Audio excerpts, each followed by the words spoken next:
You're listening to a Galactic Network podcast. For more, go to gncast.com.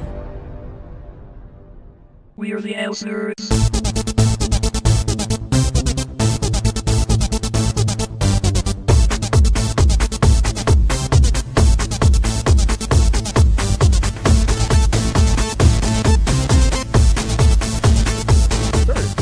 Hello and welcome to ElseNerds, a production of Galactic Network. I'm Gregor Sprague, and joining me is Corey Scott, my inimitable co-host. And before we get started, for all info on this show, including show notes and subscription links, go to ElseNerds.com. And for other Galactic Network programs, go to gncast.com. And as a warning, on ElseNerds, we tend to shoot our mouths off without thinking, so we will both spoil things and we will swear liberally. You have been warned. Corey, how you doing? My pipes are clogged, and also my house is having issues with its plumbing too. I would say I'm right there with you, like, because my throat is just like, as you'll sound like this in the winter months, my throat, just sounds like, it sounds like I'm like got something in the back of my mouth that it's just like I just can't swallow, and it's true, but it's not.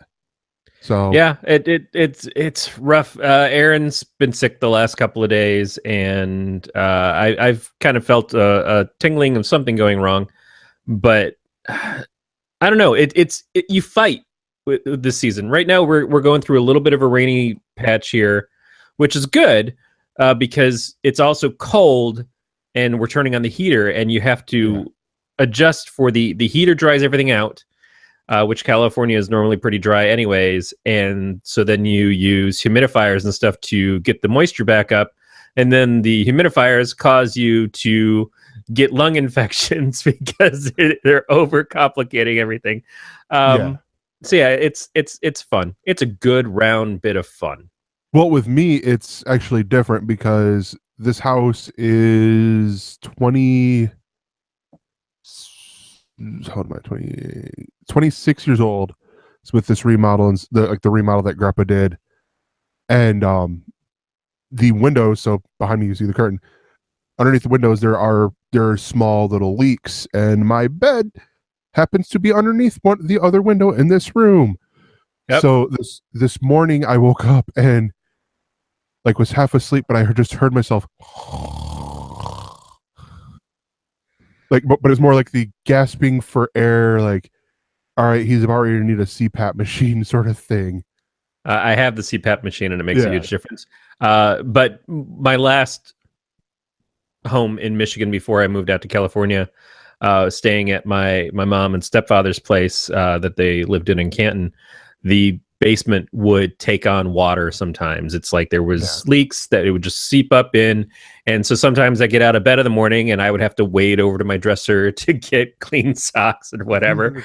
And we had a industrial strength dehumidifier that would mostly clear that stuff up, and I'd always be taking the big jug over to I do this now in the server room at work. Actually, I have a dehumidifier in there because the roof is just now getting replaced, but there's been a few times when it's rained and water has kind of hit the hallway. We protect above all the server equipment, but if it's enough in the hallway, that'll start seeping into the doorway for the server room. So I've got the dehumidifier in there, and people see me walking through the hallway with my bucket, which I've named Charlie. Yeah, my grandma, she's got a dehumidifier for her basement, because she's been trying to do, but with hers, she got the one where you can attach the hose and put that to a drain and stuff like that. And so that's what I did, but she found that it was costing her too damn much money, so she only runs it twice a week or something like that. And I'm like, it's when you literally have to swim. That's when you decide to turn on the dehumidifier. Yeah. So let's get into the news here for the week. And the first bit of news is that Harley Quinn is getting her own adult animated series. Now, this is not to be confused with only found on Pornhub or anything like that. It is, more think Adult Swim. Sure Pornhub already has Harley Quinn adult content. But that's not officially stuff. Yeah, I'm guessing, but I still remember the Batman porn parody from a few years ago, which was so epically good in the costuming, and the person who played the Joker actually had a mustache and did his face white over the mustache like Cesar Romero did on the Batman or not animated of the Batman series from 1966, the Adam West Burt Ward series. Like, it was phenomenal. And if you had the DVD, you could actually play the whole thing clean, so you didn't have to see the adult parts. But I downloaded it and watched it with friends over at their house, and like most things of pornographies, I couldn't really take it. It really freaks me out, man. Like, I'm not a modern day porn watcher. I just can't do it. So I believe actually it is the one that you're referring to is one that is done by Axel Braun. These are ones that actually make mainstream news, and he does have 215 credits as a director on IMDb. But because they get so accurate with the representation, like you even go back to like they did X-Men, but it's always like X-Men Triple X or Iron Man Triple X, an Axel Braun parody, and stuff like that. But they always, the costumes are always spot on for these type of characters. It's just you then have, oh, well, what's this? Now Wolverine and Lady Deathstrike are going to have sex and stuff like that. Yeah, like I said, I know that I have too tender a constitution to watch that stuff. I was just super impressed because it was at the time it was like the big breakout parody adult film, and because they put such an effort into it, and it makes sense that he continues on and keeps doing more stuff like that. I just don't know if anything's going to equal the impact. Oh God, none of this sounds right. Anyway, so Harley Quinn is getting an animated series. Now, you say adult animated series, so you mean that it's not going to be on Disney XD, it's not going to be on Cartoon Network, or if anything, it would be on Adult Swim. Yeah, kind of thing. Or is it going to be like the Stripperella series that Pam Anderson and Stan Lee did together? Or Stripperella? Is that what it was? Yeah, Stripperella. So this is coming from Deadline, and this is going to go directly to Warner Brothers' upcoming the DC branded direct-to-consumer digital platform. They ordered 26 episodes of a half-hour adult animated action comedy series from the executive producers of Powerless, Justin Halpern and Patrick Shoemaker, and Dean Lorry via Warner Brothers Animation. The other cool part with this is so I'm trying not to look too deep into this, but they are getting they're wanting to get Margot Robbie to do the voice and all that. Catch her in a contract while you can, because Margot Robbie is definitely blowing up right now. She is a hot commodity in Hollywood, and deservedly so. I even with the naysayers of Suicide Squad and everything, she was herself quite good in it. In a part, was it necessarily Harley Quinn as some of us purists might see the character? Not necessarily, but it was still a very good portrayal of an interesting character up on the screen, in a not necessarily as interesting movie. But yeah, and you look at the things like she's playing Tanya Harding in that film coming up pretty soon. She was in the Wolves of Wall Street, which is, I think, where people first really recognize her from. If you can get her to do the voice for this, that would be amazing.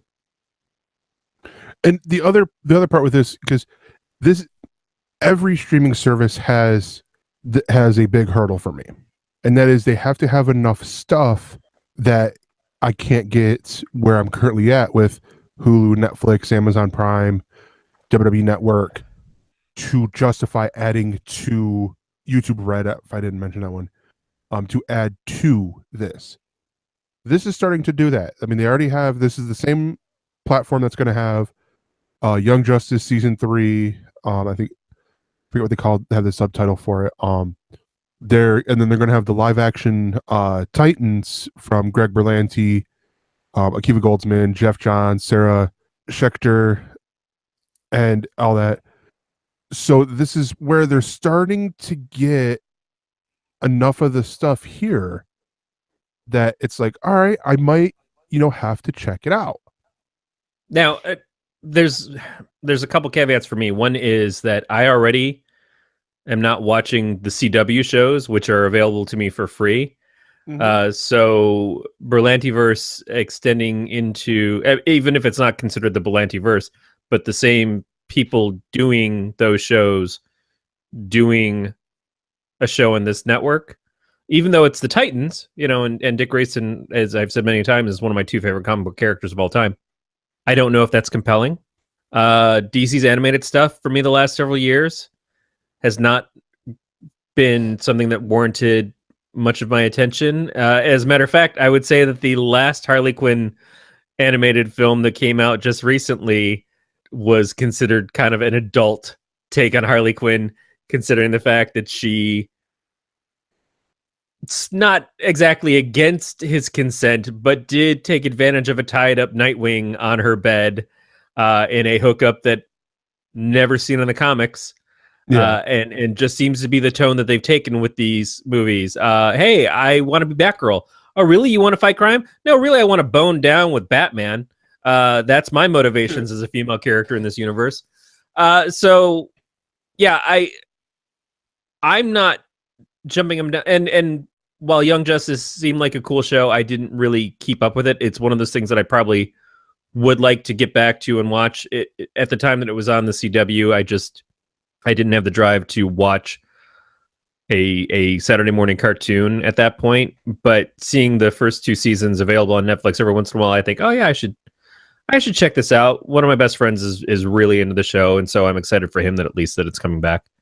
And it looks good. But it is now these are three different universes of DC characters, and that's all we're hearing so far about the WB streaming service or the DC streaming service is this kind of stuff. I think that there are certainly fans that I could see could be compelled to join up for those examples alone. But the non-DC superhero fans, like, what is going to compel them to want to join this service and then stay with this service?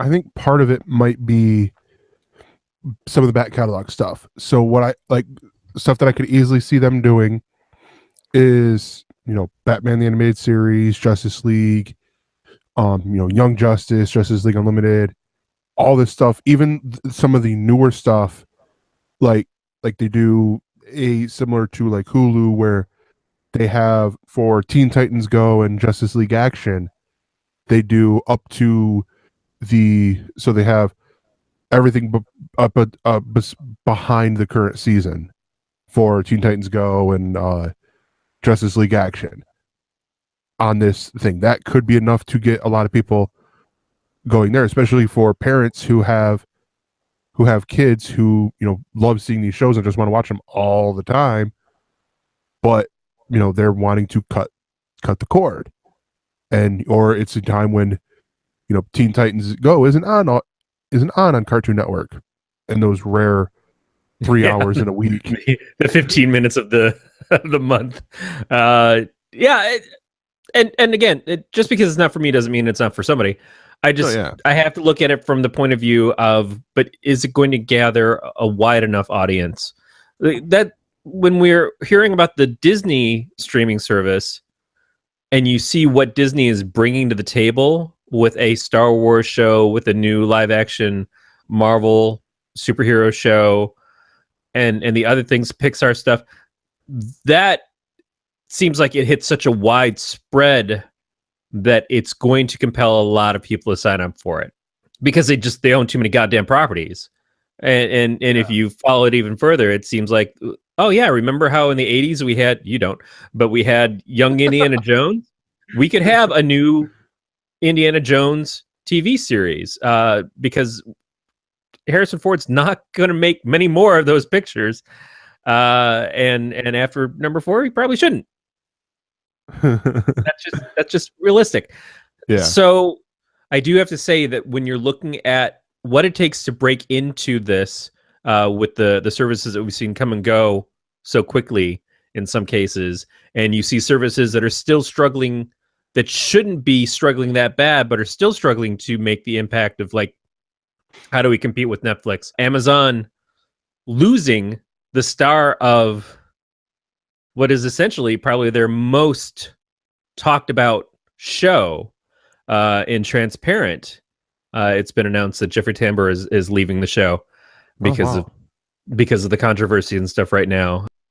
If Amazon is having problems still, and they've been in this game for a while, and it comes as part of your Prime membership, which everybody should have anyways, if Hulu is still struggling to break free from, it's just where you watch TV if you don't have TV service, but it's not bringing us anything new, then yeah, it's a question of, can these other people do something that's also going to be compelling and make that happen? Honestly, did I say this before? I was talking to a friend at work about the new Blade Runner movie, and he's like, "Did you go see the new Blade Runner movie?" I'm like, "I don't give a shit about the first Blade Runner movie." Second of all, the new Blade Runner movie is a fucking 3-hour film. Like, I am 46 years old. I can sit and pee for 3 hours straight. I can't not pee for 3 hours straight. I do not have that capability anymore in my life. But yeah. So I honestly wonder, because of the fact that, if we see that Hulu and Amazon and Netflix are struggling, and they have licenses for a whole bunch of TV shows and content out there that they're not making, then what does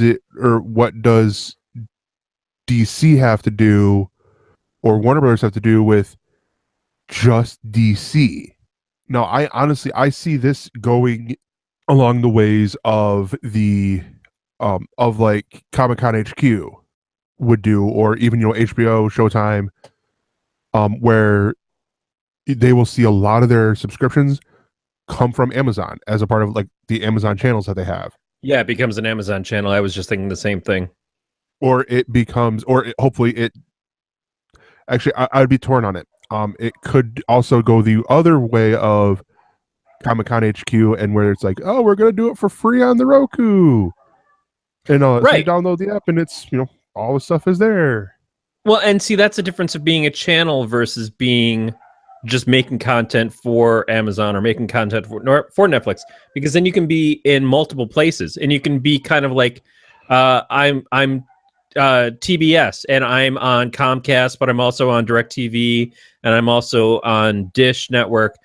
So I'm available to more viewers that way, and I'm not tied down to any one specific service, which is potentially great. It means that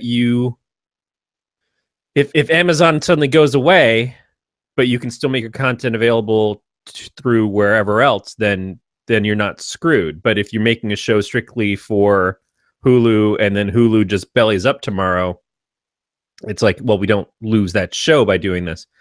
But it is still it's the same thing as cable at that point. It gets to be that if Amazon has channels, then you start to pay for all the extra stuff like you would pay for it on TV and through your Comcast subscription or through your DirecTV subscription. And it's, at least you get to pick and choose your channels that way. But while the cost starts to offset, and you wind up spending just as much as you were before as a cord cutter, to not have that one subscription. So do you chase the channels around? The whole thing that sets the difference is the on-demand portion of it. It's when I sign up for Netflix, I get access to all the things that Netflix has in their own box at any point in time. So if I only subscribe to Netflix for 3 months out of the year, but in those 3 months, it's like I can watch all of Stranger Things, and I can watch all of Orange is the New Black, or whatever else. That seems great. One of the things that pulls me back from a Hulu thing is like, I will probably sign up for the 30-day free trial for Hulu at the end of the Runaways season.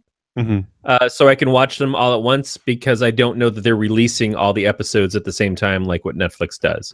No, so actually, as a quick little side note, But I saw an article that said actually how, and it was from comicbook.com going, how can you watch the Runaways if you're in Canada? So this goes for, half of the Galactic Network family. And it is airing on I forgot the name of the channel up there, but it's the same channel that Supergirl airs on up there. So it is going to be, they're doing the first week, and this might just be on there. I don't know if it's on both them and Hulu or what, but they're doing the first 2 episodes released, for the premiere, and then 1 episode each and every week for Runaways. So that should help out a little bit. Meanwhile, Harley Quinn with an animated series, that's cool. Yeah, I guess. Yeah, that's potentially. One of the things I would like to see is, like, as a consultant or someone would probably be Amanda Conner and Jimmy Palmiotti, because one of the things I would love to see is the interaction that Harley has, especially in the comics right now, with Poison Ivy and with actually, because if they said it in Coney Island like she is right now, her other boyfriend or her boyfriend that was in the witness protection program and all that stuff, and that love triangle, or actually no, triangle is not the right word, love right angle, because Ivy and I think his name's Malcolm or something like that, they don't hate each other, but they're not in love with each other. They're in love with Harley and all that. So I call it a love right angle. Yeah, everybody loves Harley. And it does seem like they would have a lot to draw from what Jimmy and Amanda have been doing with the book. Although, as I understand it, I think they're leaving the title coming up, or maybe already have. So, yeah. And Jimmy's made statements before that even if they do take from what they've done in the comics, they're not getting the earnings from it that they do from their own creator-owned stuff. And so he said, it makes more sense for me to focus on work where I can get the long-term benefits than the company that I work for getting it, which is not saying that he's giving up on company work, but when he has the potential of doing a Painkiller Jane stuff or something along those lines, then it makes more sense for him to focus on those things. Yeah. So I got a question for you, Corey. As a comic book guy, or lifelong comic book fan, when a publisher announces that they've canceled a book, does it necessarily mean that it's canceled?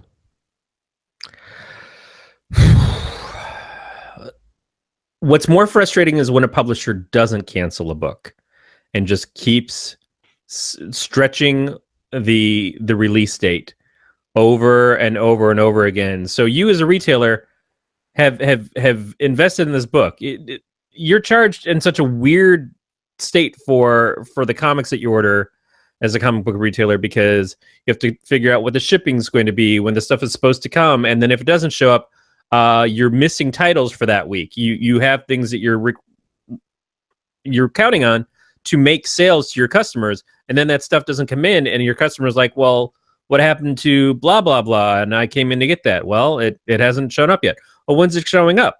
I unfortunately don't know, because such and such company won't tell me. They said it was coming out this date, and then they said it was coming out this date, and now it's been pushed back to February answer and Ape Knot, and I don't know. I have no clue. So well, here, I'd rather they cancel a book than just keep this illusion alive.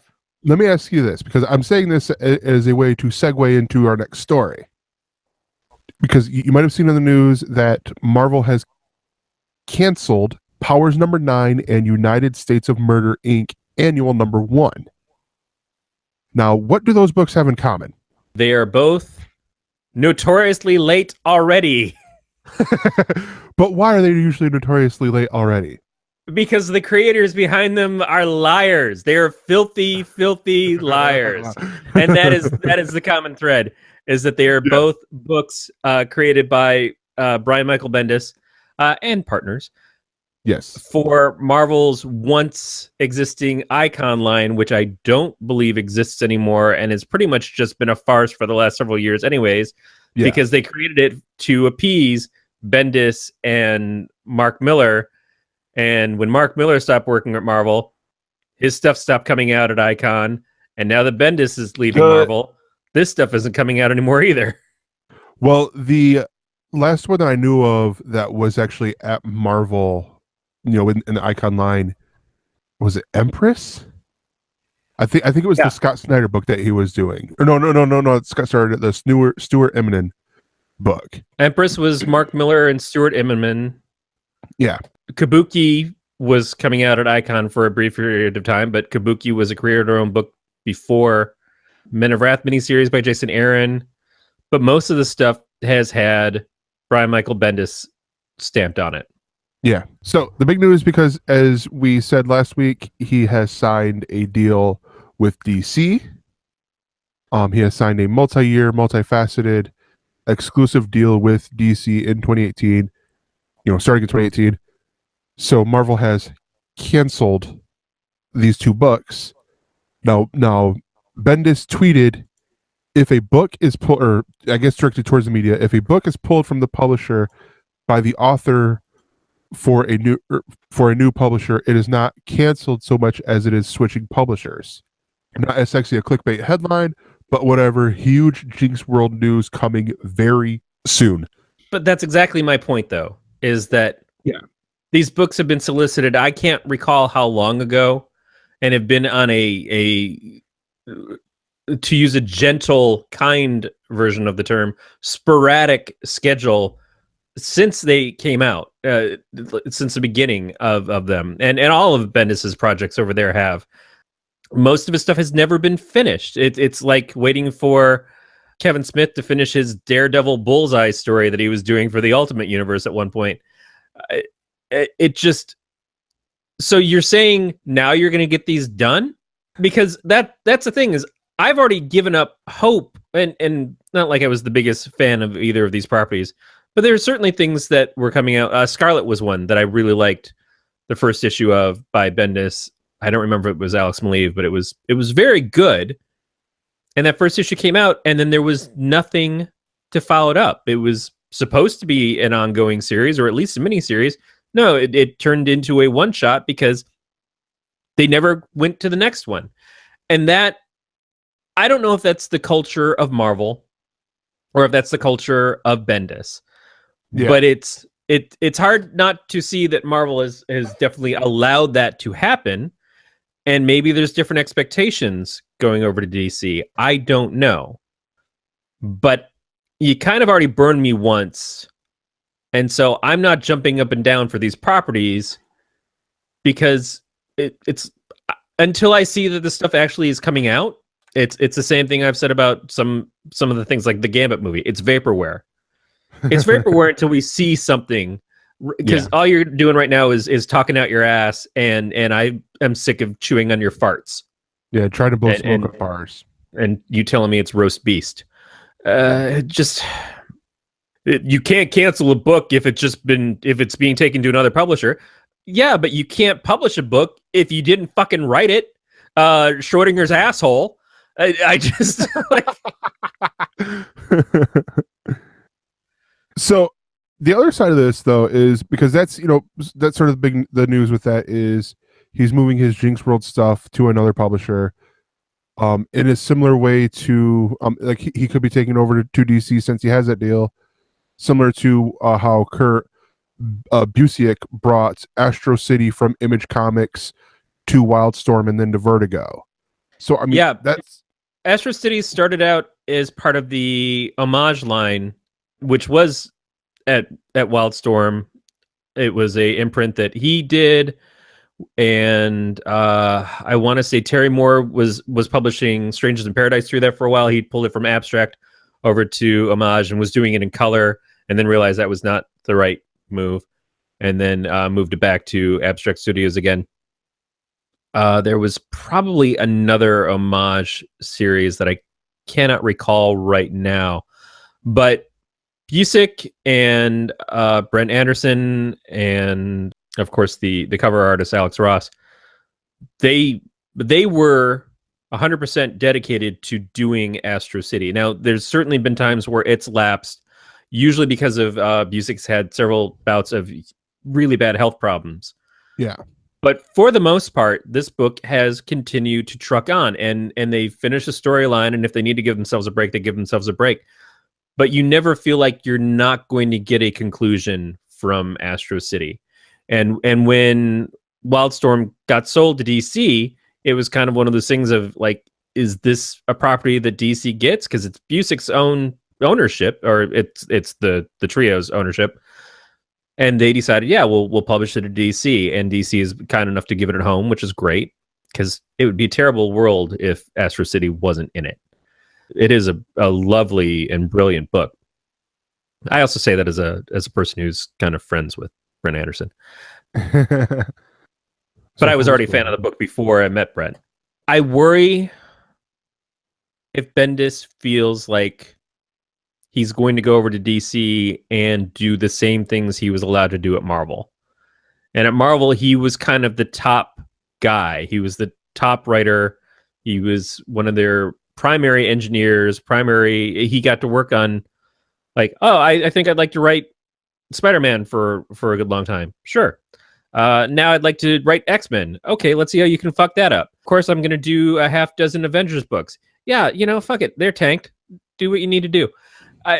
That's all well and good. When you're the top, you can get away with stuff, and you can say, "Oh, we should do something so I can do my own stuff, my creator-owned stuff." And you guys used to do that with Eclipse, but you don't have Eclipse anymore. Oh, we'll create a new line for you and Mark because you guys have done so well for us. And then they just didn't give a shit. That's really how it felt. Mark, at least his stuff eventually came out by the time he had sold the rights to it being a movie, and you were seeing the film was about to come out. He's like, wow, we should probably finish this shit up so that we have the ability to sell a trade at the same time the people are sitting in line the movie tickets going, what the fuck is Kick-Ass? Why am I here? Oh, there's a comic based on this? Sure, I'll look at that. All that aside, I hope that editorial is going to be better about keeping these people in line. If you're getting people from this other company, don't let their bad habits come with them. There has to be something in place to say, and DC's worked really hard to make sure that their stuff is coming out on time. They don't always make all their deadlines, but they've made huge strides towards that. And sometimes, like a Marvel event, it loses something when they have to put multiple artists on a book and you're looking for consistency of art as opposed to, no, I need this out in 4 weeks. It's like, give it 6 weeks so I can at least have in my trade collection, the whole story looks right. And I don't have to switch from here's Superman looking hyper realistic in one panel. And then the next panel, he looks like he's straight out of a fucking Gumby cartoon. I want the book to look good. Mm-hmm. What's the final project? Yeah. So the other bit of Bendis news is something that we hit on last week with the with our ElseWords about Bendis going to DC. Was, and this is what someone asked him on his Tumblr. Father Jerusalem asked, so with you jumping over to DC, what's going to happen to Jessica or Miles and Jessica? I'm really worried right now because I like Miles a lot, and Jessica is, in my opinion, the best new character created in comics in the past 25 years. And Bendis' response is actually pretty great here. He says, most of my questions is a version of this lovely question. Let me answer this with a big fear nots. Though I will relinquish control next month, I have been assured by my friends at Marvel that Miles, Riri, Jessica, and all the satellite characters around them will continue in fine Marvel fashion. That's setting up Corey for something, I'm pretty sure. Truth, and the other part is that even if he didn't have this deal, he was going to be leaving Jessica Jones after the Purple Man story anyways that he was doing. And he has already found the replacement. And in his words, this is a direct quote, she is amazing. He is not going to be updating us on any of the stuff from Marvel's plans here. since it is theirs to announce and not his. So, you hit on this last week, because I believe we did some predictions on who we would want to see take over. So, who do you think's taking over the Jessica Jones book? I still feel like Becky Cloonan, it makes the most sense to me if it's someone that's already at Marvel. Not because the other female Marvel creators couldn't be capable. It's just that if I'm going off of what their work is right now, who would I see make that step and everyone go, well, yeah, that just makes sense. She is my pick. She just finished, her run on Punisher. Yeah. So I mean, she's totally, it would make a great deal of sense to see that happen. Also, when he says that the characters will continue on in fine Marvel fashion, that makes absolute sense because Marvel is an IP farm in the same regards as DC is, in the same regards as most comic book companies are these days. They create these characters. They don't want the characters to slip into obscurity, although they're doing, shit with Fantastic Four right now. But that's because the guy in charge of the company is on a fucking power trip with Fox. And they always have the option to kill the character and then bring them back in 6 months like they do with all their other IPs. Unless they are Professor Xavier or the old Cyclops or the old Wolverine because it's been longer than 6 months, or the old Jean Grey because it's been longer than 6 months. Although who are coming back right now, the old Wolverine and the old Jean Grey. Yeah. And it's not like there are 6 other Jean Greys and 100 billion other Wolverines and a couple dozen Cyclopses. And there's enough bald people around in the world. You could just have Moondragon sit in Charlie's chair and that'd be fine. So honestly, I'm pretty excited for this. I mean, it's one of the things, like, I look at this and it's the comic book industry. I feel like it's not one of these things that it's like the 90s East Coast West Coast rap battle, like like Bendis just went from the East Coast, now he's joined the West Coast, and then pretty soon we're gonna find him shot in a limousine or whatever, like Tupac was. No, he's got to be Biggie, right? I mean, it's Bendis. Yeah. He's got to be Biggie. Yeah. Tupac is definitely Mark Miller. It just makes sense. What I was getting with that is they're more, they're all still friends and all this. There are a couple of writers who work in both camps and all that. Yeah. So, I mean, it's always been a friendly rivalry. I think in the late 90s when Jemis was in charge at Marvel, he maybe took the rivalry to a little bit of a further point, and because Jemis is such a prick, but or was playing one so well. it's hard to tell the difference sometimes. Says the guy who's an asshole on the internet every week. It's different now because it used to be that Marvel and DC were in the same city. And it's just that since DC's moved out to the coast, like it was fucking Die Hard, that it now kind of requires you to uproot yourself to go from one company to the other. Not as much if you're a writer, but when there was the bullpen aspect of it, it was like, oh, I'm going to go work at Marvel. Okay, well, that means you got to take a cab in a different direction in the morning than what you did before. And then a few years ago, when DC moved out to be closer to Hollywood for their properties, they seriously made people move across the country. If you want to be a part of this, you've got to uproot and come out here to still be a part of DC Comics. And that was a huge stinking deal. And I have to wonder if that's something that's a part of this. Yeah. So we're going to switch gears here on this final story. Still sticking with comics, but focusing not on the writers, on the heads. Speaking of making moves. Yeah. Marvel has named a new editor-in-chief, and his name is C.B. Cebulski. He is replacing Axel Alonso, who has served in that role since 2011 and is leaving Marvel. Oh, wow. He lives in Shanghai. I just saw that on the article. There's a quote here. He says, "It's crazy. It's an honor. I'm blown away by the opportunity." Mr. Cebulski said in a telephone interview from his home in Shanghai. He said he wants to foster talent at each step of creating a comic. We always hear about the writers and artists, but people forget the inkers and the colorists and the letterers. He said each of them is an artist in their own right. But yeah, so he joined in 2002 as an associate editor. And then in 2011, he became the vice president of international brand management for the company. And actually, one of his first roles, do you know what one of his first roles is? You probably read and looked at the article, so you already know. Well, I knew actually. He was one of the people who brought the Runaways. I think he might have been maybe chief of the Tsunami line that Runaways was a part of. There was a couple of interesting books from Tsunami, including Sentinel, which is about a kid who found an old Sentinel robot and it became kind of an Iron Giant type of book. There was a Human Torch book. There was a Emma Frost book, I think before they hooked her up with Cyclops. There was a couple other ones, and probably Namor.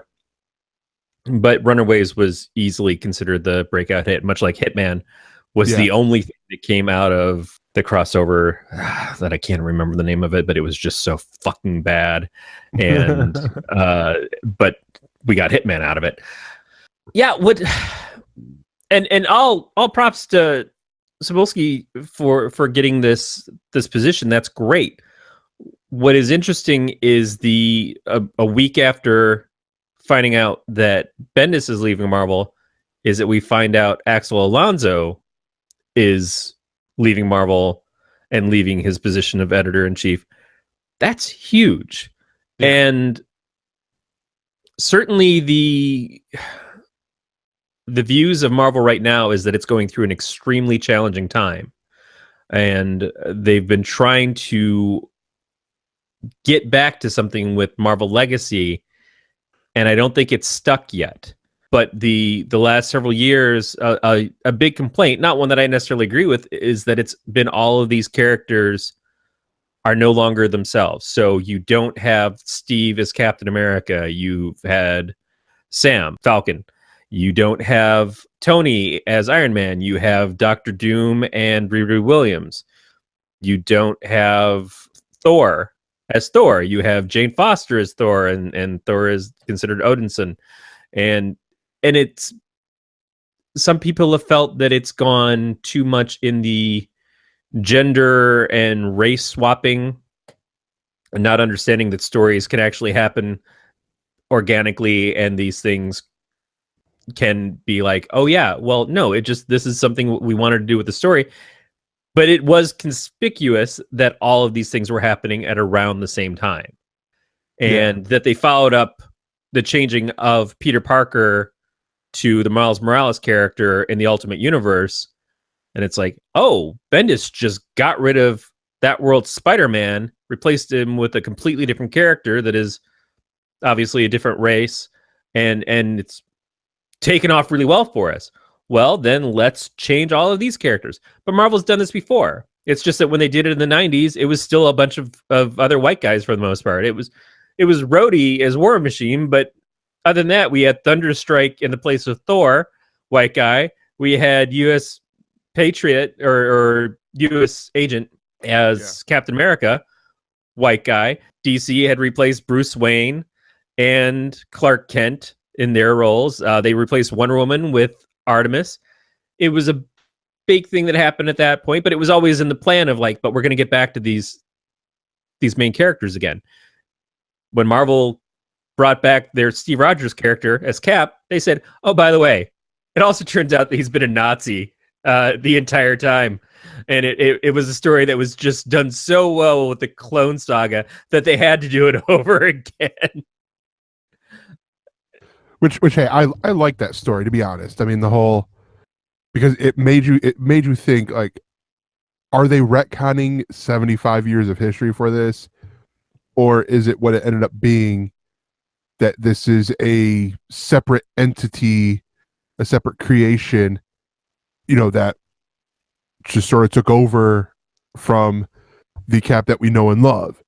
And it's led honestly to with a recommendation I would give right now of, if you look at the Captain America 695, the reboot done by Mark Waid and Chris Samney, it's a great book. Yeah, but it's a great book and a great series that's starring Steve again. A lot of people feel like it's the Band-Aid on the festering wound that has been Marvel for the last several years. Because one of the problems is you put these new characters in these roles, and that's one thing, but then you're also taking the other characters that people like away at the same time, and it's not a legacy character, it's a replacement character. And on top of that, we're at a point where Marvel's films are hugely popular, and so we're going into the movie theaters and we're seeing Steve Rogers and Tony Stark and Bruce Banner and all of these characters up on the screen, and you go in a comic shop and those characters aren't anywhere. So I don't believe that anything that Marvel has done in this has been creatively bad, but I do agree that fans were pissed off and that they had to look at how to get those fans back. But I don't know that they've figured out how to do that yet, because even in these legacy numberings and stuff, Thor is supposed to be back, but then didn't really come back, or a bunch of other stuff. It's just so, I don't know that it's quite working. And a lot of people have been screaming for the head of Axel Alonso, saying he needs to be gone, that he has kind of led Marvel Comics down a bad road for the last 6 years. And when it was announced that he was gone, there was a huge wave of excitement. I don't like seeing somebody lose their job. If he chose to leave and he felt like, I've done everything I can at Marvel and I'd like to go see what other opportunities, great. I'm not looking to see anybody get fired, but it definitely feels like the timing was, legacy didn't work out on top of all these other things that didn't really work out, and we need to make some serious changes right now. Yeah, you hit on everything there basically. I'm excited for this just because with the things that I've seen in the article, it does sound like CB is going to do is going to do really good. It sounds like he understands characters, and even putting the focus on everyone involved with the book, not just the writer and the artist. Because to be honest, I could only tell you one editor at the book who is not editor in chief. Actually, no, it's or a head editor, and that's, oh god, I'm blanking on her name now. Sana, she's the editor for Miss Marvel. Because she's been in the news and all that with the fact that we have Miss Marvel, who is a Muslim American woman or teenage girl in the world we live in now and stuff like that. And so it's one of those things, like, you don't see that with the X-Men books or with the Spider-Man books or the Guardians of the Galaxy books, like where it's like, oh yeah, this editor, oh that's great, and it's like, but with her it's the Kamala Khan. But I was thinking of who the editor is. It's Sana something. I'm blanking on her last name. I do want to say that, I don't know how much of a part he really played in it, but it was under Axel being the editor-in-chief that we got the Kamala Khan character. So that right there, to me, is a huge accomplishment and one of those things that you have in your belt and you go, yeah, well, I was in charge of Marvel when we got the new Miss Marvel, and that character is fantastic. You want to know who else is fantastic? Brian Jensen. He is our newest Patreon partner. He went to gncast.com/support and clicked that link to our Patreon and donated money. He donates money to us now every month. He joins Growly Bear. He joins, I think there's a couple other people who join us or who support us monthly. He jumped in. He supported us. Do it too. Be like him. Be like Growly. Because I'm pretty sure Growly only paid for one mention, and now I think this is the 6th straight mention we've given him. Well, we mention Growly all the time anyways because he's part of the show. Let's face it, Growly is here more than I am. but absolutely, there's no limit to how much or how little you can support the show. And if you're a listener, you're a supporter of the Galactic Network. If you're someone who likes a Facebook page and just interacts with us on there, if you're a person who went and joined up and jumped into our Slack, you're a friend of the show. You're important to the show and important to the network. And if you want to support on the Patreon and can only do it 1 month, that has a lot of value to us. We appreciate any and all of that. So it's not it only matters to us if you do it at this level for this long and everything. No, that's not what it's about. We're happy to have any kind of support that you can lend us. Yes. So the other part that we should probably mention is we dropped to keep the videos on YouTube. We dropped the ads on YouTube. Because YouTube's having a bunch of fun with their algorithms, and please don't shut us down. Please don't shut us down. As I say this, I'm like, wait a minute, we're on there now. But so here's our plea: help Dave lose less money for this, because he's basically paying out of pocket to keep the WordPress going, to keep the domain under our control, the email, all this stuff. He's paying out of his pocket. And yes, he does have the fancy radio job, but here we could still use help. gncast.com/support. The way you can help the show out in particular is by filling out our survey at bit.ly/ENsurvey2017. That's capital E, capital N, capital S, and then Survey 2017. The numbers there. So those are the ways you can help us out, and I thank you. And we're back, and we are talking about, basically, this is the ElseViews. This is part of the show where we talk about anything that is on our minds, whether it be movies, TV shows, video games, music, whatever it is. So I'm going to do one, and then Corey's going to do his, and I'm going to do my other one, because I'm technically cheating by doing two, but they're related. And Gregor, at this point in time, we all know you're going to do two. I don't do two that often. Okay. But no, so the first one is because this is, I'm a big wrestling fan, as y'all know, but we had a big pay-per-view event with the co-branded WWE Survivor Series that happened last night, but I'm going to save that for after Corey, because I want to talk NXT War Games. This is their takeover thing. Basically, NXT is think of it like the minor leagues for the WWE. And they do pay-per-views every time there is a co-branded pay-per-view. So Survivor Series, SummerSlam, Royal Rumble, and WrestleMania are when they do their takeover events. This one was branded War Games. And so with this, you had the brilliance of the fact that they brought back a match, the War Games match, that hadn't been in existence in 20 years, I believe is what they said it was. So what the War Games match is they have 2 rings in the arena, and they start the match. No, Matthew Broderick was not the judge. They had 3-man teams start involved with this match.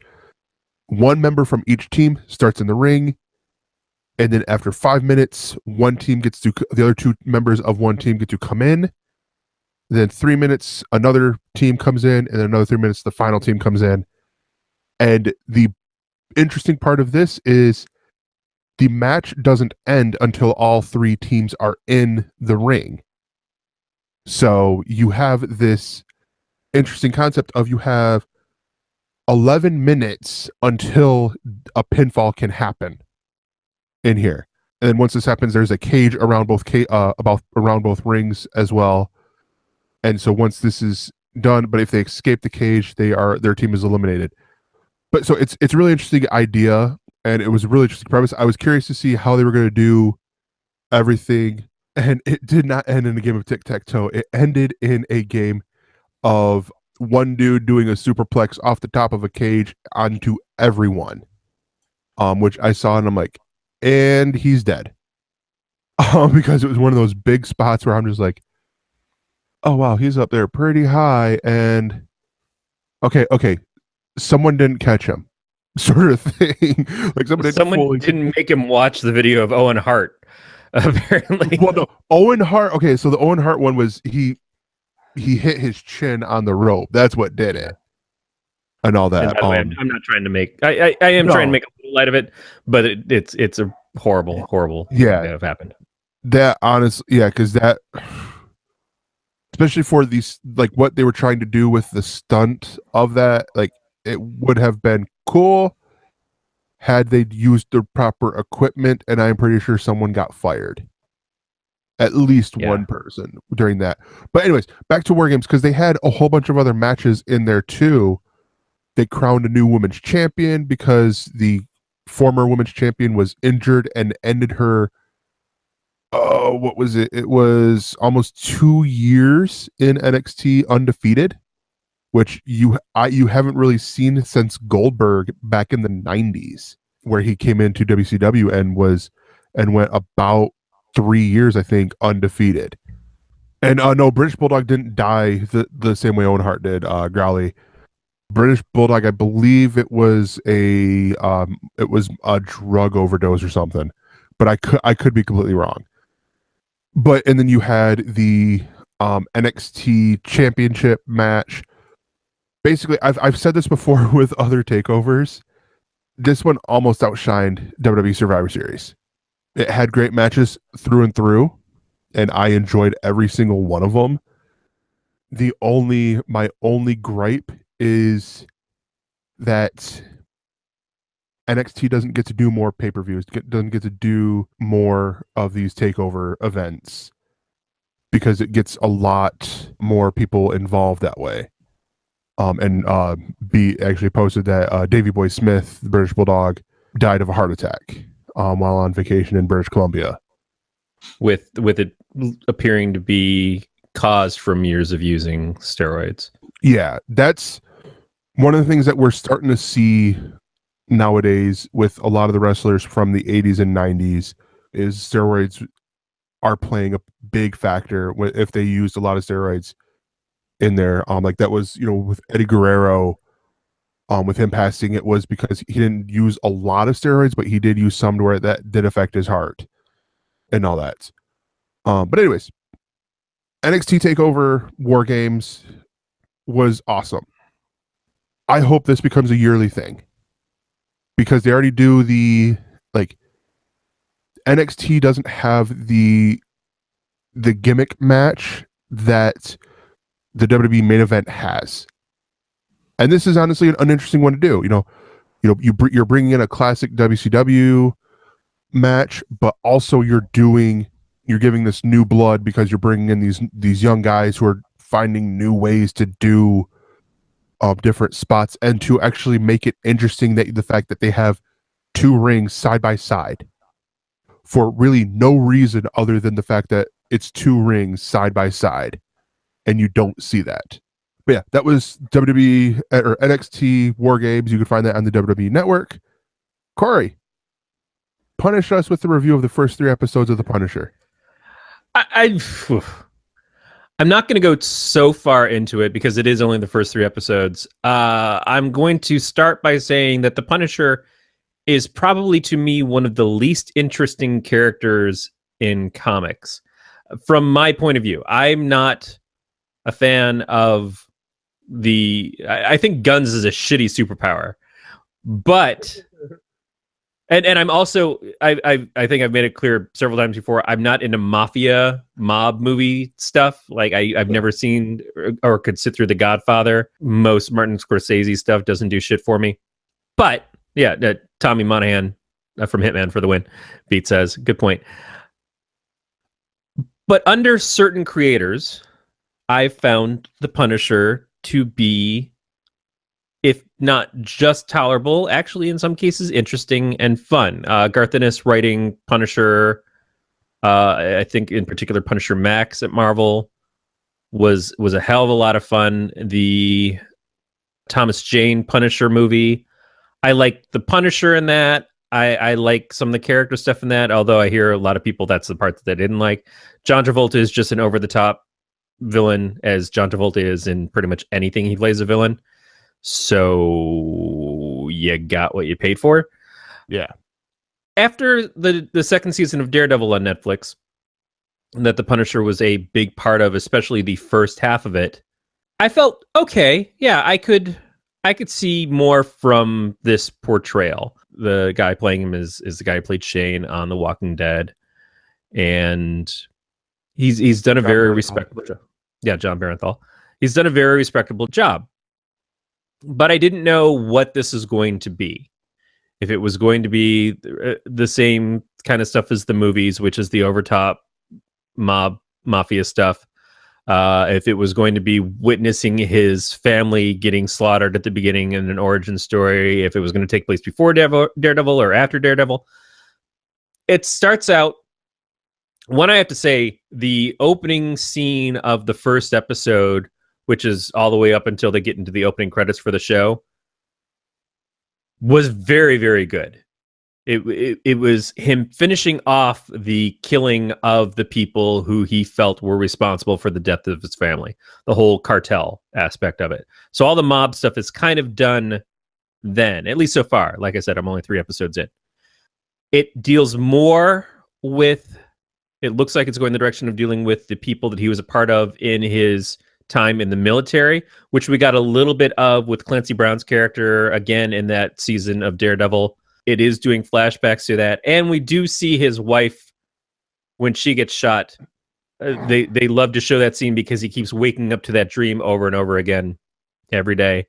So it's almost as relentless as seeing Thomas and Martha Wayne get killed in any number of Batman movies.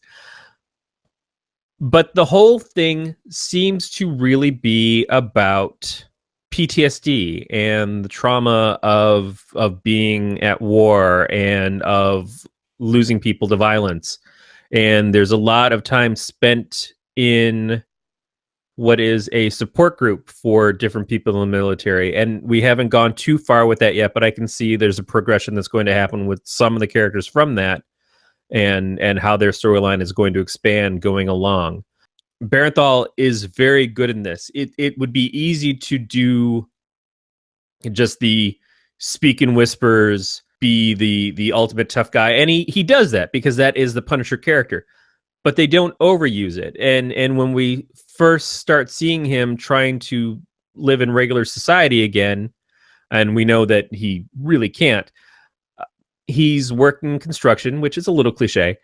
And he's got a fake identity, but he doesn't talk to anybody. You know, he's trying to work through his aggression by using a hammer on walls to tear apart things in this building as they're supposed to be doing it.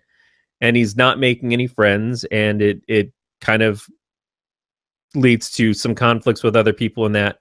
But when you see the breakdown of him like having to deal with them, it wasn't because he was instigating it. It wasn't that he was the one who was being a prick. He was doing everything right, but like just let the bullshit wash over you and just continue on, because you know that if you open up on these guys, you're not going to close again. You're not going to let it go, for lack of a better song choice. Maybe he's defying gravity. I could go either way on the Punisher. For the most part, it could be good, it could be bad. So far, 3 episodes in, it's a very compelling and good show. Great characterization from everybody who I've seen as a part of it. There's no weak points. There's no frustrations like I had with Danny Rand and Iron Fist, and most of the really horrible over the top acting in Iron Fist, and I am the Iron Fist over and over and over again. He's not like walking around with the shirt on saying I'm the Punisher. Did a really good job of introducing Micro, who we if you read the comics know from his stories and everything, and it's kind of like the I don't need a partner, but this is as close as I get to having one guy. And the development of Micro as a character, I think, is very good. I like the guy playing him a lot. I like his motivations and how he gets the better of Frank. When Frank has him kind of like under wraps, he turns tables on him and proves his worth. And that's pretty much where I've left off so far in the series. I didn't jump on this on Friday as soon as it started streaming or late Thursday night. I came into it yesterday because I couldn't finish watching something else that I was in the middle of. And I'm like, oh yeah, I'll throw on Punisher and see what it's like. I'm very glad that I did. I think it's at a quality that is more of a Daredevil, Jessica Jones so far. The first half of Luke Cage, which I thought was quite good and fell apart in the second half. This seems to, and second season of Daredevil, I think, was stronger in the first half, which deals with Punisher, than it was in the second half when it dealt with Elektra. I think it's good. I think it's actually very good. Again, 3 episodes, but I'd recommend it. If you're a person who's watched the Marvel shows, you're already watching this. You've probably seen further ahead than I have, but you will be once you finish Stranger Things. Yeah, I haven't even started season 2 of Stranger Things yet because I know I joked about I can watch it while my wife is away on her vacation. I didn't. I'm saving it to be able to watch with her. So it's when we get the time to sit and watch together. Unless she's gone and watched it without me because, why wouldn't she? But yeah, so honestly, I didn't even know the Punisher was out until like that Friday. I was going because I had this where it's like, I was watching 2 episodes of Stranger Things a night, or actually it was like 3, 2, something like that. So I'm about halfway through Stranger Things, which is not what I'm going to be talking about. And I'm like, Punisher. I thought it didn't come out for like a couple weeks. Oh, I guess it's out now. We're already more than halfway through November, but they haven't been advertising it as much because of all the different stuff that's been going on in the news. And while there's certainly a good amount of violence, I haven't seen any scenes so far in it that remind me of those stories, other than the fact that it is a person who, again, leads with guns. Yes. But no, so that is a Punisher. You can find that on Netflix right now. My other ElseView, because apparently I do too all the time, is the WWE pay-per-view from yesterday, WWE Survivor Series. Now they I guess they reformatted it last year to be a sort of a combination of an old pay-per-view that they had called Bragging Rights, which was back when they did the draft the first time with Raw and SmackDown, to where it was, which brand is superior and all that. And so they did it this way with all the matches were champion versus champion. So it was the world heavyweight champion from over on SmackDown versus the Universal champion, the tag team champions facing each other, the women's champions facing each other, and then the US champion facing the Intercontinental champion. And then they had the women's 5-on-5 traditional Survivor Series match, the men's traditional 5-on-5 Survivor Series match, and a 3-on-3 tag team matchup a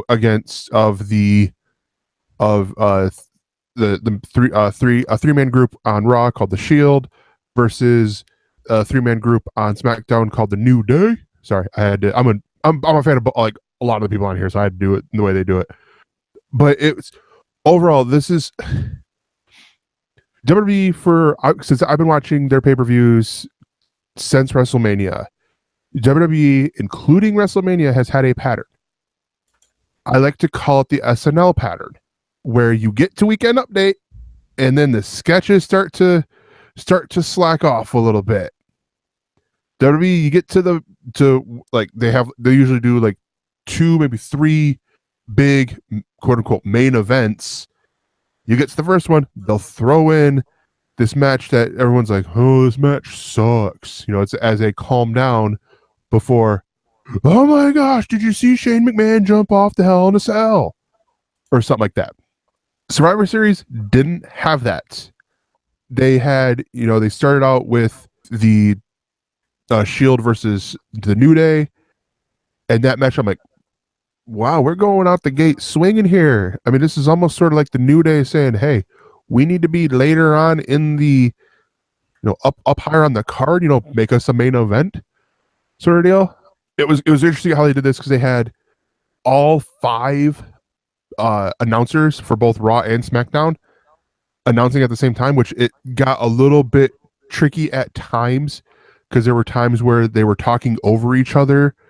But the way they did it was like, oh, it's heated debate between Booker T and Byron Saxton from because they were brand superior loyalists and all that stuff. All in all, I enjoyed this pay-per-view.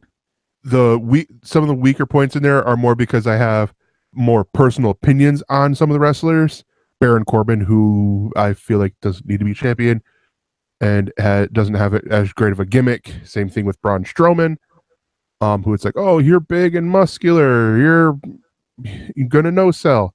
One of the things I will hit on is the WWE champion versus the Universal champion, Brock Lesnar versus AJ Styles. Now, Brock Lesnar, since he's come back, I've only liked maybe 2 of his matches.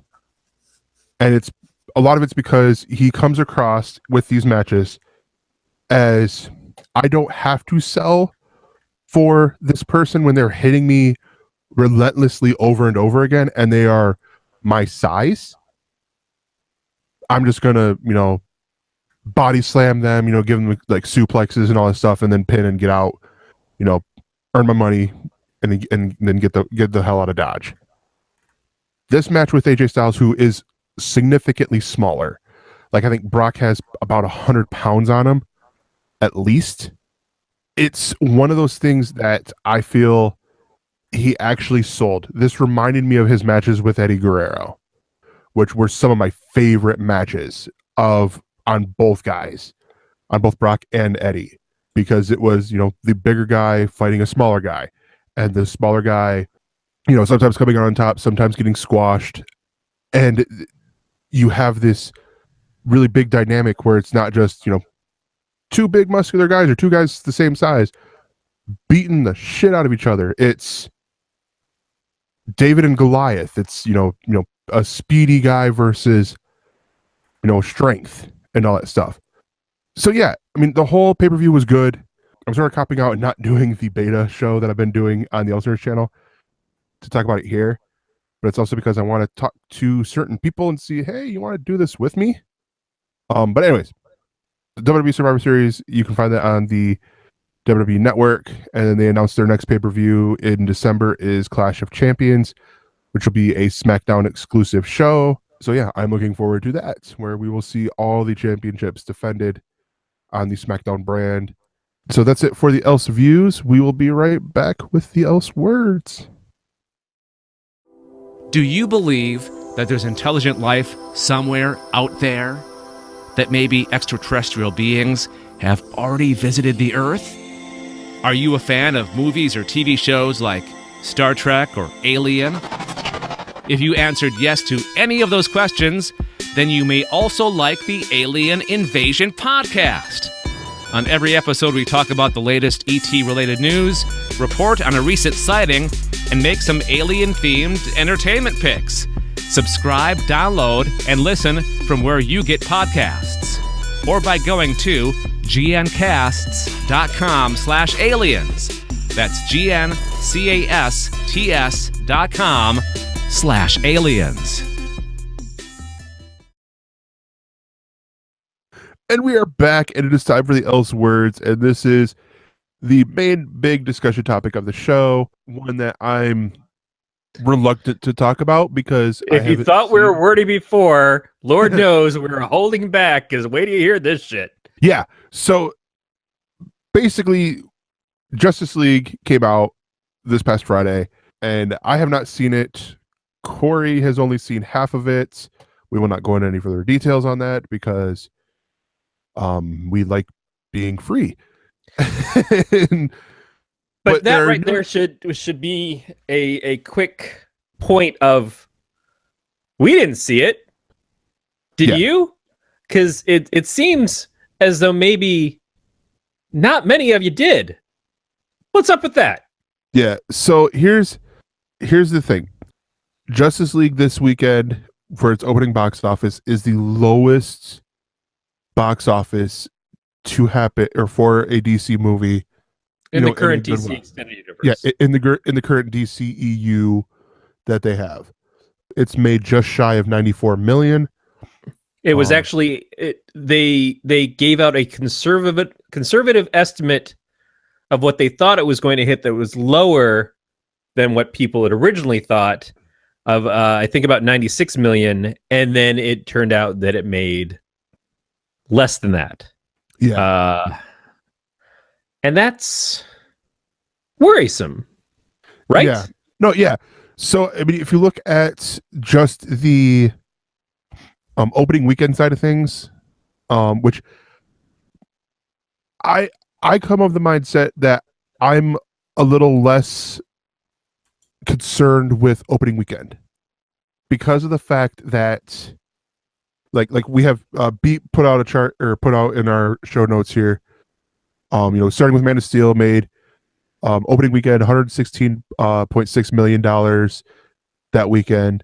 For the domestic total, it did $291 million. Batman vs Superman, which is the highest one, did 166 when it ended domestic total of 330 million.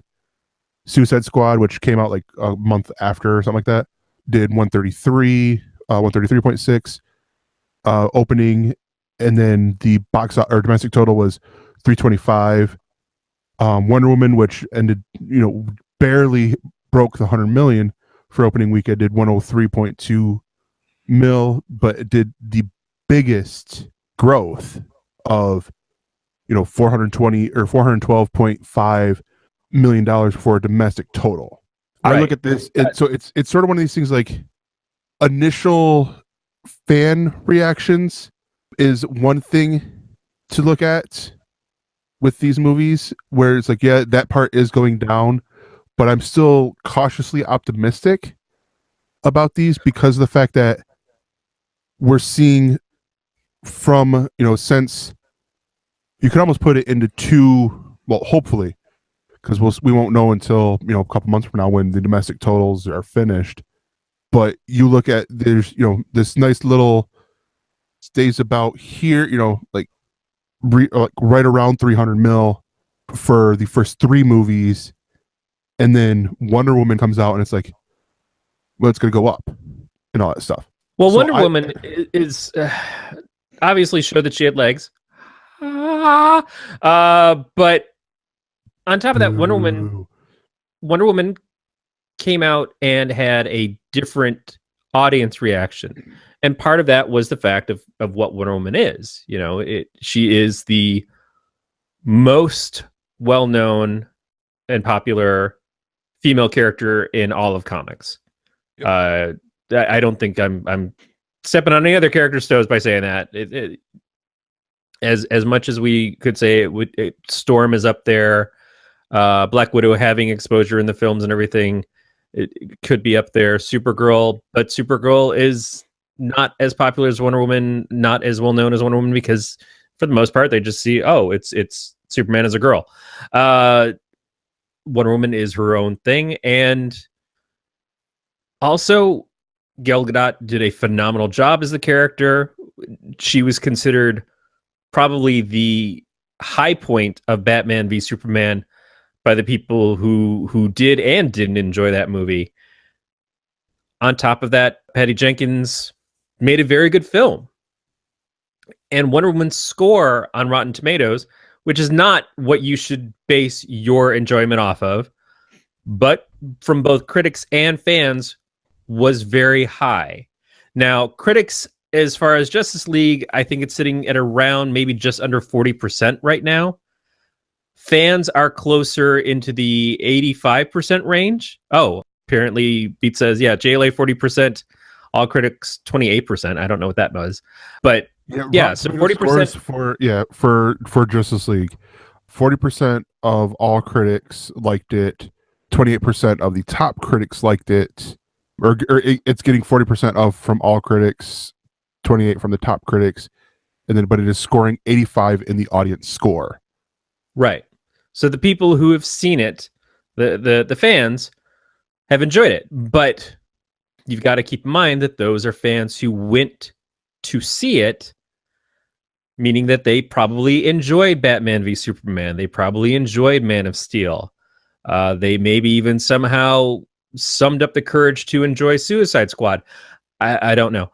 But this is, as much as you want to paint it as this is DC's version of the Avengers, it is also most realistically, the third in a trilogy of Zack Snyder's Superman film.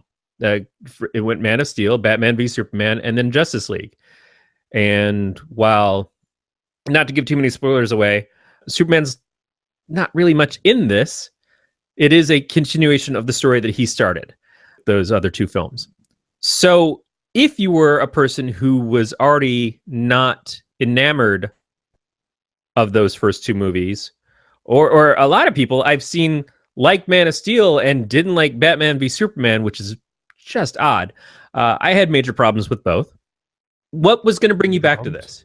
Other than the fact that it was a Justice League film, you were being promised a Justice League film, it was still a film starring characters portrayed by the same actors and under the direction, for the most part, of the same person who'd done those movies before.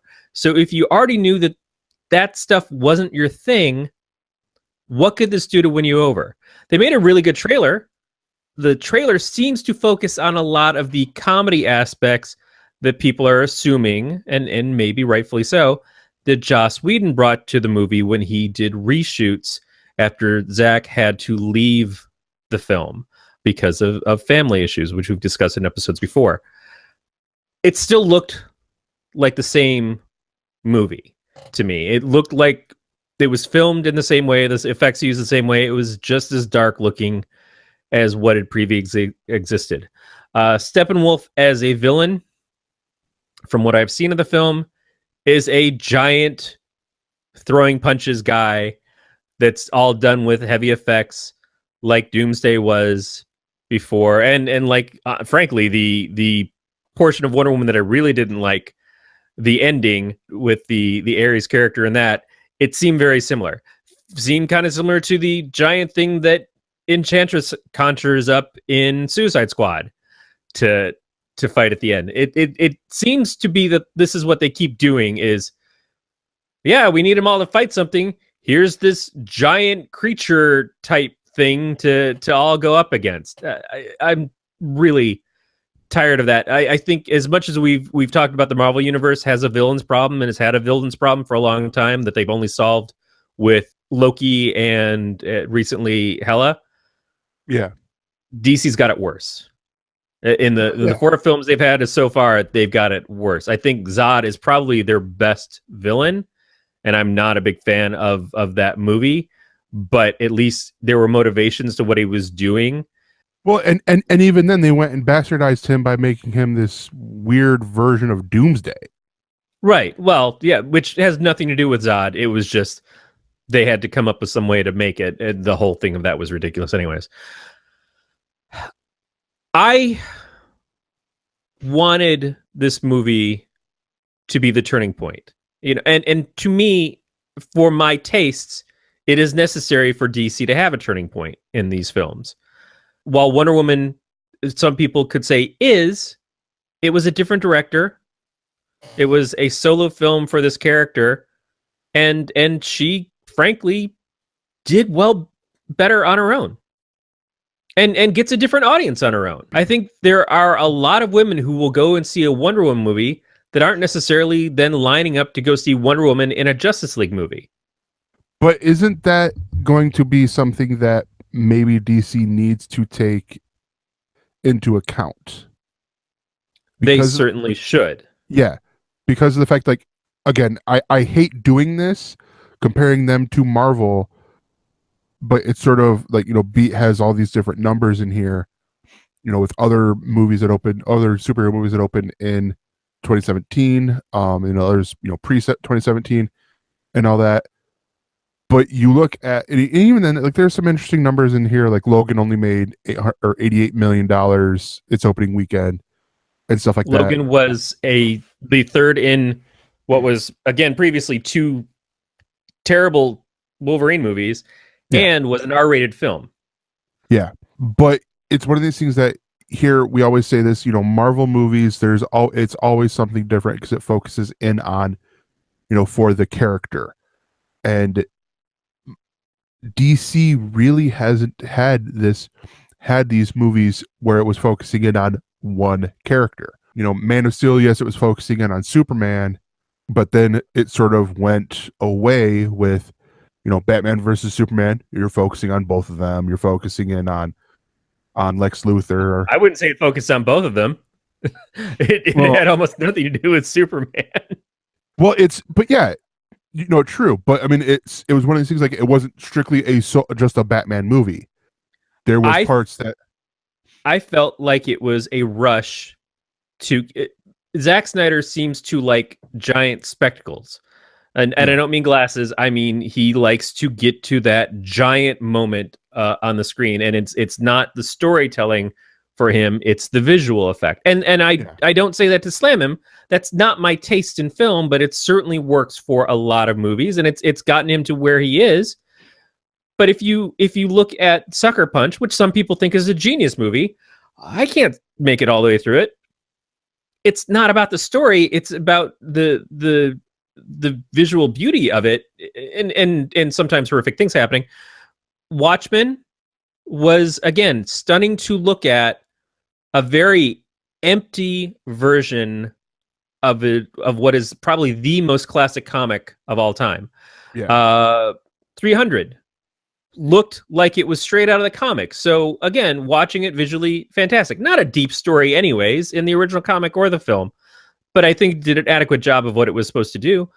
But that's not his interests. So he did a Superman movie to then be able to do a Superman versus Batman movie because he likes The Dark Knight. He just likes it maybe for different reasons than some of us who enjoyed it for the character conflict and the story, not just because Batman beat the shit out of Superman because he had a suit that he got to plug into a fucking light socket.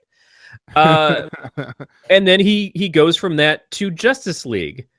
It just doesn't feel earned. And it's unfair to put these up against the Marvel movies for where the Marvel movies are now. Mm-hmm. But the Marvel films did something very different, which is they introduced most of the characters on their own, and even the characters that weren't in their own films were introduced in separate movies before they brought them together for the Avengers. So by the time Avengers happened, we had seen Tony Stark in 2 movies. We had seen Thor in his own movie, and Hawkeye got to guest star in that. We saw Black Widow in the second Iron Man movie, so we have an understanding of who she is. We saw Hulk in the Hulk movie, even though it was played by a different actor, and we had seen Captain America's origin. So now the Avengers come together, and it's not a ton of backstory. It is what do we do with these super powerhouses? Justice League, we're still seeing half of these characters essentially for the first time. We saw a moment with Flash in Suicide Squad, but he seemed a lot more established than he does in this movie. In this movie, he seems incredibly unsure, but in Suicide Squad, it seemed like, oh, that's Flash. You know, he's been doing this for a while. He's been fighting villains. He's got his rogues already. So this was a step backwards. Wonder Woman, great. We got an excellent Wonder Woman story, so we knew more about her than we would have if she was just the chick who showed up at the end and beat the snot out of Doomsday because the guys don't know what the fuck they're doing, which itself is okay. But this was uniting people, and most of those people, we don't know who they are or why they are. We don't know the motivations of Arthur as Aquaman. We don't know the motivations of Cyborg. This is their opportunity to do that, but at the same time, they also have to introduce an overarching villain and his motivations, and then they have to kind of figure out how to bring back the character that they killed in the last movie. It's a lot to try to do, and I feel like it was done because they were trying to play catch up. They wanted to get their Avengers without doing their heroes on their own first. And that's not the only problem I think there is with it, but I do believe that for the most part what it is that people said, fool me once, shame on you. Fool me twice, shame on me. But I'm not coming back for the third time. Yeah. That really seems what it is. This is where, like, I think for me the interesting part is, yes, looking at the numbers, because people speak with, people will speak with their dollars, but it is what Beat put in there about the Rotten Tomato scores, where 85% of the audience says enjoyed the movie. Now this, and so I will oversimplify and say that maybe that's 20% of that's representing 20% of people who actually saw Justice League. Who came home and then put their opinions onto Yes. Rotten Tomatoes, that is already a site that has bred controversy with the DC film universe fans because they feel like it's unfair to their movies by posting scores, by putting an arbitrary number on something. It's not like that number then forces you to see or not see a movie. Everybody gets the same chance of being looked at by critics, and critics are not infallible. So everybody gets the same chance to be listened to or ignored as a critic. Mm-hmm. Yeah, it's just a fucking number.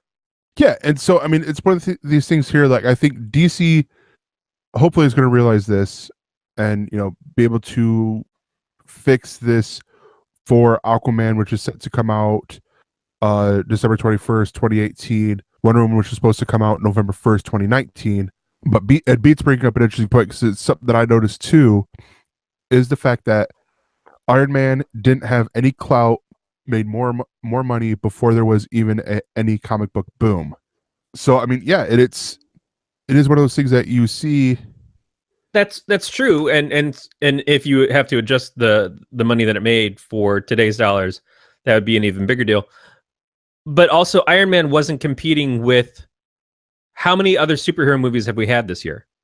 We're now in November, and most of our films, our big tentpole films for the year, are things that are at least somewhat similar in what they're starting from. Is Thor, Guardians of the Galaxy Volume 2, Spider-Man Homecoming, Logan. We've had so many, and that's just this year. You go into what we bled over from last year. It's not like this is our only chance to see a superhero up on the big screen, like when Iron Man came out. And we had movies before, but it was still a big deal. It was still an unusual thing to have happen, to see this, especially like Robert Downey Jr. is playing Iron Man, and it looks really cool. And we had no idea what we were in for. But I agree that the 85% rating is just as colored as the critic rating, because it's the people who chose to see the movie. So those people went hoping to be entertained and thinking that they would be entertained. And you can say that it's not fair that the people who didn't go to see it, maybe they would have liked it if they saw it. Well, maybe they would have, but they chose not to. They had already decided that that's not going to be something for them. Now, maybe they didn't want to see it opening weekend, and that can be a case. And certainly Wonder Woman performed better long term than she did. She was 10,000 above, or sorry, 10 million above what this was on opening day. But it was the long game for Wonder Woman that made her stand apart from all the other DC Extended Universe films. Maybe there's a long game for Justice League, maybe there's not. The problem is that next week Coco comes out. Yeah. And the week after that, isn't it? Are we at Star Wars at that point? Or is that still 3 weeks away? I think it's 3 weeks. I know that there's some other stuff coming out that is going to be roughly competitive to this. But this is out when Thor is out too. And I don't think Thor is dying now that this has happened. So 12/15. So that's 3 weeks away. There was something else I think that's coming out in 2 weeks that is going to be like a could steal away from this. But yeah, I don't know how to say if this was Shape of Water. I don't know if Shape of Water is going to be a big hit. It looks great though.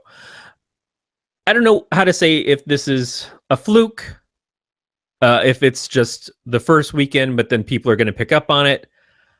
I know that from my perspective, it having already been disappointed in the first two Zack Snyder Superman/Batman movies, it wasn't really something that I was expecting a lot from. And that's another thing too. I see a lot of people saying, hey, this movie's actually pretty good. Much in the way that the second Teenage Mutant Ninja Turtle movie that came out was a much better representation of the characters than the first one was. But by that time, people already decided that they didn't give a shit because the first one was so bad, it turned them off to it. And so they don't see that they made improvements. you sometimes you only get the one chance to make a first impression. So put on your secret deodorant. I don't remember who the sponsor of that is. It really could be, and when you see the behind the scenes stuff of Ben Affleck, kind of has gone back and forth of, oh, I'm going to keep playing Batman. Oh, I'm probably not going to keep playing Batman. Oh, wouldn't it be great if I played Batman longer? But I'm going to figure out a way to make a tasteful exit. I wonder what the extended universe counts for DC after this. Because unfortunately, no real fault of his own, Cavill hasn't had a big win as Superman yet. And again, I put more of that on the director writers than I do on him, but it doesn't bode well for him. Affleck saying that he may or may not play Batman in a solo film, and then that would mean probably not for another Justice League film. That doesn't bode well for him. I can't see replacing Gal Gadot anytime soon as Wonder Woman because she's fantastic. I like Ezra Miller a lot. I think he could do a lot of fun stuff with Flash, but they haven't been able to figure out how to make that fucking movie work yet. And they keep changing writers and directors for it. This is not going to make anybody jump up and down and say, oh, I need to do this. Aquaman is already done, so that film is going to be what it is. I think you showed Jason Momoa without a shirt on and enough posters, you might get some of the same audience that Wonder Woman had. But we have to see if it's going to be good or not. At least it's a different director, and so they get to focus on Aquaman being a different kind of movie than what this is. But I do wonder if Aquaman succeeds or not. I could see we get a trilogy of Wonder Woman movies, and we maybe get some other DC movies, but I don't know if we get a cohesive DC universe in the long term. Because we already have to close off our minds to Batman being played by a different person, and then possibly after that, Superman being played by a different person. And if they don't have any faith, because the character was already kind of like the biggest crapshoot in this, of what is it like for Cyborg, who was at one point supposed to be on the list of getting his own separate movie. Nobody's talked about that since they put out that giant list years ago. Yeah. And that's honestly, that's probably the one biggest thing that I could think of that is the problem when it comes to DC when they did their thing of let's announce movies up until 2020. Let's show everybody that we're doing what Marvel's doing. We can do it too. I don't know that they've shown that they can. Yeah. And Beats mentioning the whole thing. I'm assuming he's joking, but Cavill didn't even care to shave his mustache. He contractually couldn't shave his mustache during the reshoots because of another movie where he needed the mustache. But I'm gonna say when the movie opens up, there are flashback scenes that are obvious reshoots of Cavill as Superman, and it looks eerie how he's edited. He looks like the elves in Thor 2, the Dark Elves, where it's just so obviously computer generated and not well. Yeah, it's like watching a cutscene from the Injustice video game. Okay. Instead of looking at Henry Cavill up on screen as Superman, as we've seen him play twice before. It is rank in how bad it is and how much it cheapens that scene at the beginning of the movie. The start of the movie is basically saying, hey, you're going to have to suspend a lot of fucking disbelief in this film because whether or not you believe a man can fly, you're going to also wonder if he has a fucking upper lip. It's just so weird. Yeah. I don't know. I honestly, on the whole mustache thing, I'm of that mindset of whatever, because I mean, because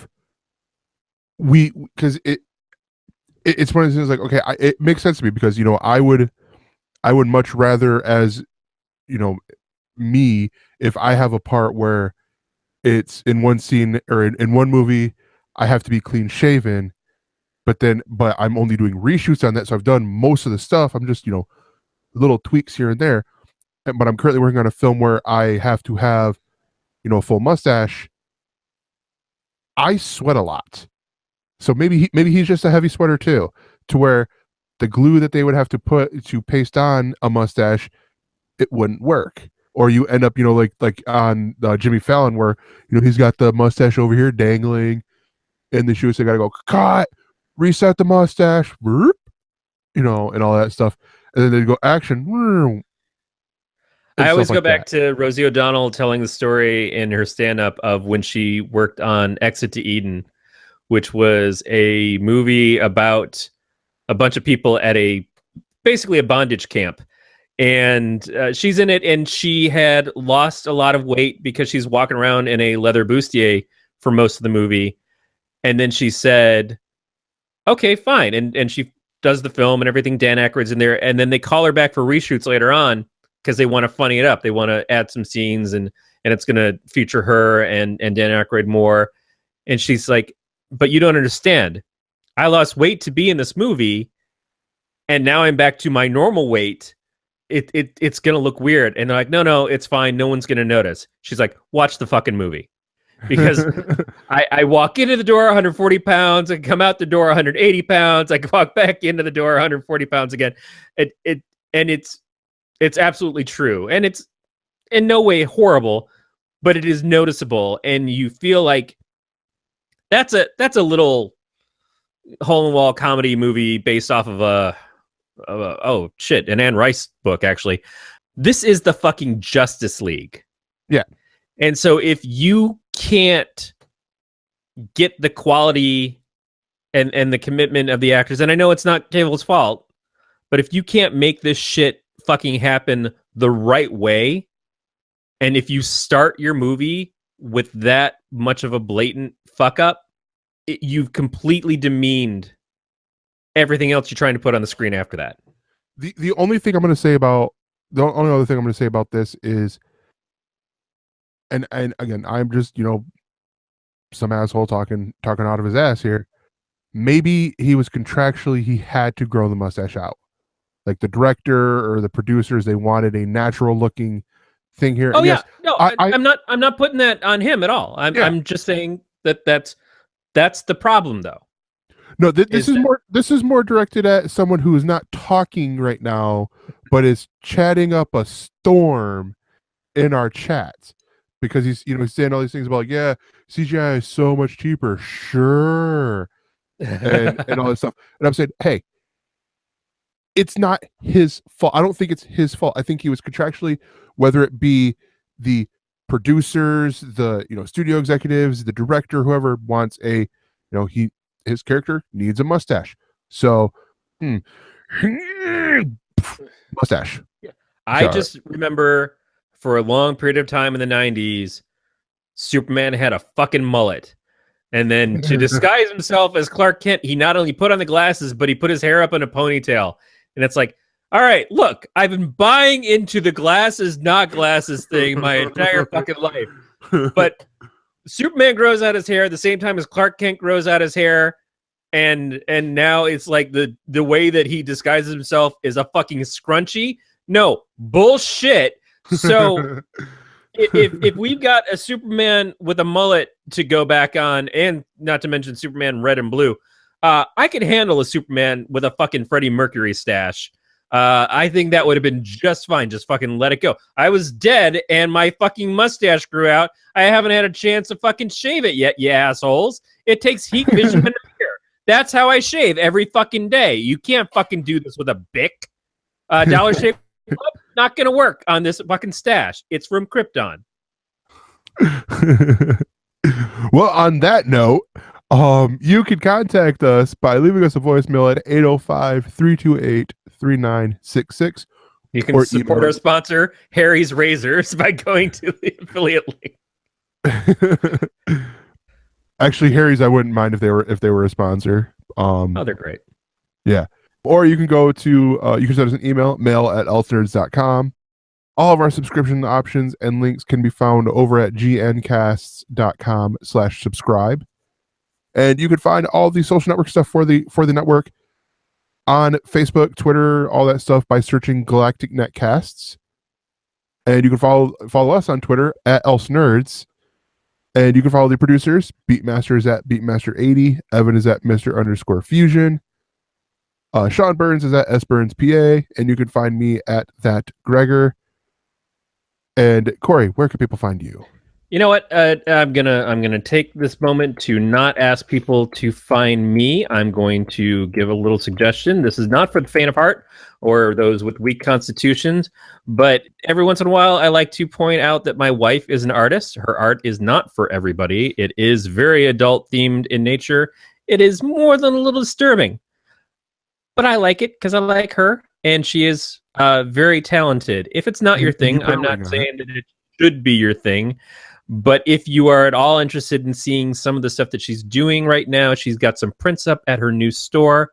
Go to store.arthag.com. That's ARTHAG.com. And that will take you, and you can see some of the prints of some of the artwork that she's done. She's also got some originals available, and you can always hit her up for commissions if you want. So, yeah, like me, love my wife. I'm fine with that. Yes, and the final thing to be said is this has been a Don't Tell Glenn production. We will see you next week. Or stash.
For more on this Galactic Network podcast, go to gncast.com. That's GNCASTS.com.